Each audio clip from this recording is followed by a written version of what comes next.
Lalong naging espesyal para kay Miguel Tan Felix ang pagdiriwang ng kanyang birthday. Tinupad kasi niya ang wish ng isa niyang tagahanga na nakikipaglaban sa isang malubhang sakit. Narito ang aking report. Pinili ni Kapuso teen star Miguel Tan Felix na gawing mas makahulugan ang kanyang 18th birthday celebration. Tinupad niya ang wish ng isang fan na may beta thalassemia, isang uri ng sakit sa dugo. Napangiti ni Miguel at ka-love team niyang si Bianca Umali ang 17-year-old na si Rowie Caparoso nang sorpresahin nila ito sa ospital. Ayon sa magulang ni Rowie, tumatayo pa si Rowie sa kanyang hospital bed para lang panoorin ang mga show ng Miguel.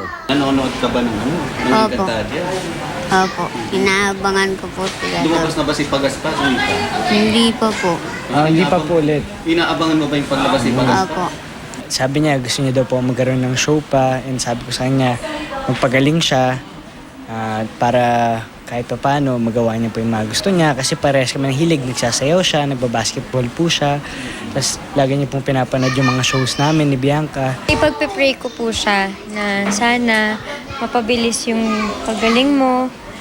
And thank you kasi ang sarap po kasi sa puso na kahit, alam niyo po yun, kahit na ganito, talagang sinusuportahan niyo po kaming dalawa ni Miguel. Kinagabihan, fans naman ni Miguel ang sumurpresa sa kanya.